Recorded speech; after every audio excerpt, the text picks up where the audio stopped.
Dear friends, ಇವತ್ತು ನಾವು ಶಾವಿಗೆ ಉಪ್ಪಿಟ್ಟು ಮಾಡೋದನ್ನ ಹೇಳ್ತೀವಿ. ಇಂಗ್ರೀಡಿಯೆಂಟ್ಸ್ ಎಲ್ಲ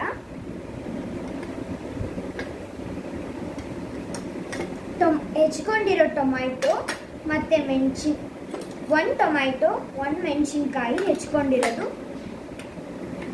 2 to 3 ಟೇಬಲ್ ಸ್ಪೂನ್ ಆಯಿಲ್ ಮತ್ತು ಒಂದು ಆನಿಯನ್. ಇದು ಚಾಟ್ ಮಸಾಲ, ಇದು ಶಾವಿಗೆ. ಇಷ್ಟು ಇಂಗ್ರೀಡಿಯೆಂಟ್ಸ್. ಇಲ್ಲಿ ನಾವು ಆಲ್ರೆಡಿ 2 ಟೇಬಲ್ ಸ್ಪೂನ್ ಆಯಿಲ್ನ ಹಾಕ್ಕೊಂಡಿದ್ದೀವಿ.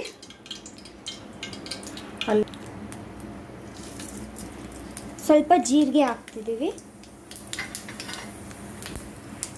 ಹೆಚ್ಚಿಕೊಂಡಿರೋ ಮೆಣಸಿನಕಾಯಿ, ಹೆಚ್ಚಿಕೊಂಡಿರೋ ಉಳ್ಳಾಗಡ್ಡೆ,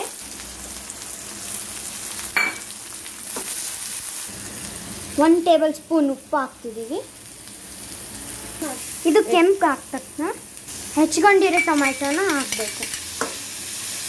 ಚಿಟಿಕೆ ಅರಿಶಿನ ಹಾಕ್ಬೋದು.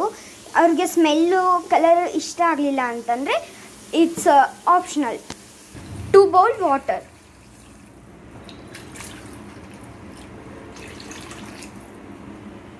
ಈಗ ಸ್ವಲ್ಪ ಚಾಟ್ ಮಸಾಲಾನ ಹಾಕೋಣ. ಈ ಥರ ಕುದೀತಾ ಇರಬೇಕು ನೀರು. ಇದಕ್ಕೆ ನಾವು ಮುಂಚೆನೇ ರೋಸ್ಟ್ ಮಾಡಿ ಇಟ್ಕೊಂಡಂಥ ಶಾವಿಗೆನ ಹಾಕ್ತಾ ಇದ್ದೀವಿ. ಸಣ್ಣಗೆ ಹೆಚ್ಕೊಂಡಿರೋ ಕೊರಿಯಾಂಡರ್ನ ಹಾಕ್ತಾ ಇದ್ದೀವಿ. ಎವಾಪರೇಟ್ ಆಗೋ ತನಕ ಸ್ವಲ್ಪ ಹೊತ್ತು ನಾವು ಮಿಕ್ಸ್ ಮಾಡೋಣ. ಈಗ ರುಚಿಕರ ಶಾವಿಗೆ ಬಾತ್ ರೆಡಿ ಆಗಿದೆ ನಮ್ಮ ರಾಯಚೂರು ಸ್ಟೈಲಲ್ಲಿ. ಮಕ್ಕಳೆಲ್ಲ ನೂಡಲ್ಸ್ ಅಂತಿರ್ತಾರೆ.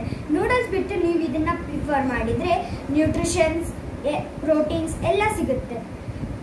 ಹಾಗೆ ಶಾವಿಗೆ ಬಾತ್ ಸ್ವೀಟ್ ಶಾವಿಗೆ ಬೇಕಾಗಿತ್ತು ಅಂತಂದರೆ ನಮ್ಮ ಚಾನಲ್ನ ಕಮೆಂಟ್ ಮಾಡಿ.